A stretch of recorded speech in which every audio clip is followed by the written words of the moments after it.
سمجھاؤ اس کو. میں نے بہت بہت دیکھے ہیں, ہماری عمر 50 ہونے والی ہے, بس تقریباً ہو ہی سمجھیں گئی ہے, تھوڑے سے دن رہ گئے 50 کا ہو جاؤں گا میں. تو کیا خیال ہے 50 سال میں مریخ پہ ہم نے ٹائم گزارا ہے یا چاند پہ زندگی گزری ہے ہماری؟ اسی آپ لوگوں میں ہی گزری ہے. تو اور رپورٹیں ہمارے پاس آپ سے زیادہ, کیونکہ ہمارا پبلک میں اٹھنا بیٹھنا اور ہر طرح کے لوگوں میں اٹھنا بیٹھنا ہے. ہم اگر گورنر کے ساتھ بیٹھیں تو نیگیٹو کمنٹ یہ دیکھو حکمرانوں کی چاپلوسی کرنے والے. جب رکشے والوں کے ساتھ بیٹھتے ہیں تو پھر یہ نہیں آتا کہ دیکھو غریبوں کے ساتھ بیٹھنے والے. بھائی ہر طرح کے لوگوں کے ساتھ بیٹھتے ہیں. تو اب مجھے ایک بات بتاؤ, ہم پبلک میں رہتے بھی ہیں الحمدللہ, پبلک کے حالات بھی ہمیں معلوم ہیں, تو رپورٹیں کم ہوں گی یا زیادہ ہوں گی ہمارے پاس؟ زیادہ ہوں گی نا. تو میں آپ سے عرض کر رہا ہوں کہ آپ علماء کو برا بلا مت کہو, کیونکہ آپ کے کہنے سے آپ کے بچوں کے دل سے علماء کا احترام نکل جائے. اور ایک دفعہ جب احترام نکلا نا تو آپ کے پاس اپنے بچوں کو انسان کا بچہ بنانے کے لیے تمام تر آپشن ختم. ابھی پرسوں پٹیل ہاسپٹل کسی کام سے جانا ہوا تو ایک صاحب ملے, میں ڈپریشن کا مریض تھا, کہنے آپ کے بیان سن سن کے ڈپریشن میری ختم. ایسے تو 20 کیس ہیں, تو ڈپریشن کے پیشنٹ بھی مولویوں کے محتاج ہو گئے ہیں. صحیح سے تو بہت ہیں. ویڈیو ایک پڑی ہوئی ابھی میرے پاس, وہ کسی نے انگلینڈ سے بھیجی کہ میں گولیاں کھا رہا تھا میری ڈپریشن چھوڑ گئی.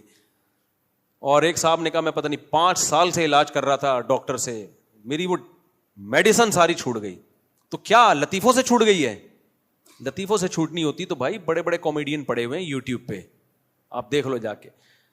یہ جو علماء بات کرتے ہیں نا دنیا سے دل نہ لگاؤ, دنیا رہنے کی جگہ نہیں ہے, اصل کیا ہے بھائی؟ آخرت, نماز, روزہ, سخاوت, ان چیزوں سے ڈپریشن بھی ختم ہوتی ہے.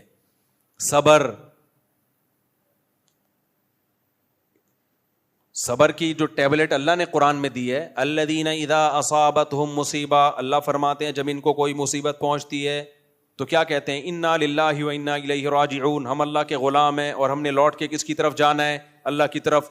یہ ٹیبلٹ, یہ میڈیسن نفسیاتی ڈاکٹر کے پاس, جو نفسیات کا علاج کرنے والے ڈاکٹر ہیں, نفسیاتی تو وہ ڈاکٹر ہی نفسیاتی ہو گیا نا, جو نفسیات کا علاج کرنے والے ڈاکٹر ہیں ان کے پاس نہیں ہے.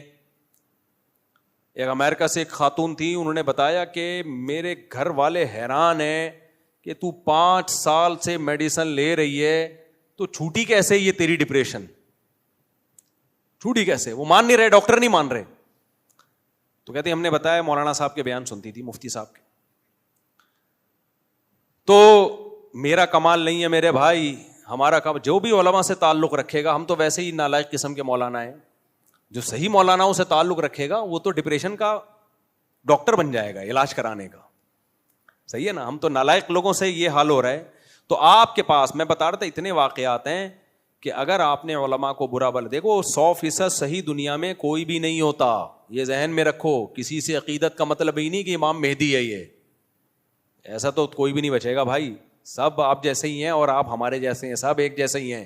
تھوڑا کوئی پڑھ لکھ تھوڑا زیادہ جاتا ہے, 2 بول اس کو زیادہ اچھا, 2-4 نمازیں زیادہ پڑھ لے گا. تو لیکن بات علماء کی ہو رہی ہے. اگر آپ اس طرح سے علماء کے خلاف باتیں کرو گے, نتیجہ کیا نکلے گا کہ آپ کی جب اولادیں جوان ہونا شروع ہوں گی نا, پھر آپ پچھتاؤ گے. یورپ امریکہ سے زیادہ ماڈرن سوسائٹی کوئی ہو نہیں سکتی. وہاں جو ماڈرن لوگ ہیں اپنے بچوں کو مدرسے میں داخل کراتے ہیں, ٹوپیاں پہناتے ہیں, چاہتے ہیں کہ ہم ایسے علاقے میں جا کے رہیں جہاں نیک لوگ رہتے ہیں, ٹوپیوں والے, داڑھیوں والے, تاکہ ہمارا بچہ شراب کباب سے بچے, گرل فرینڈ سے بچے, ہماری روایات برقرار رہیں. وہ انتہائی درجے کے ماڈرن لوگ وہ وہاں پر ماڈرنزم سے متاثر نہیں ہو رہے, اور آپ یہاں ان کو فالو کرنا شروع کر رہے ہو غیر مسلموں کو. تو یہ بڑے گھاٹے کا سودا. ڈونلڈ ٹرمپ کا بیان آیا کہ فیملی سسٹم کو میں کیا کروں گا, بحال کروں گا, مضبوط کروں گا. بیان ہے نا ڈونلڈ ٹرمپ کا. تو ہمارے لبرل سیکولر لوگوں کے منہ پہ تھپڑ ہے. ابے وہ لوگ چاہ رہے ہیں اپنے خاندانی نظام کو واپس لے کر آئیں, وہ گرل فرینڈ بوائے فرینڈ کے سسٹم سے بیزار آ گئے ہیں. اور ہمارے والے کیا کر رہے ہیں؟ Actually education.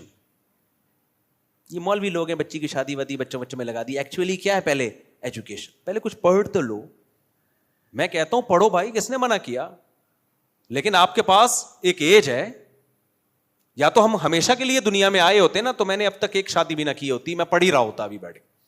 مجھے پتا تھا جب میں بالغ ہوا, جوان ہوا, کہ بھائی ہمارے پاس ٹائم کیا ہے, تھوڑا ہے, مقابلہ بہت سخت ہے. ٹائم بہت تھوڑا ہے, جوانی کے تھوڑے دن ہیں, مقابلہ کیا ہے, شادی بھی کرنی ہے, اتنی بھی کرنی ہے, اور اتنے بچے بھی ہوں گے, اور بچوں کو بڑا بھی کرنا ہے, پھر بچوں کو پڑھانا بھی ہے, مقابلہ, اور پھر کمانا بھی ہے, دین کی خدمت بھی کرنی ہے, سارے کام ہی ایک ساتھ ہوں گے.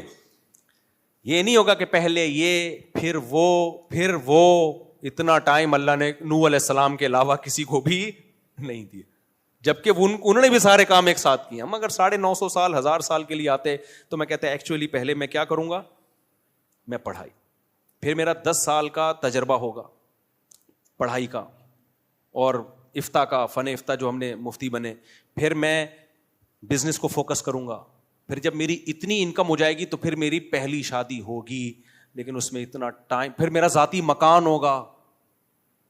کیا خیال ہے, اس کے بعد جا کے پروگرام ویسے ہی ختم ہو جائے گا. پھر وہی ہے کہ جب دانت تھے بادام کھانے کے لیے تو بادام خریدنے کے پیسے نہیں تھے, جب بادام خریدنے کے پیسے آ گئے تو بادام کھانے کے لیے منہ میں دانت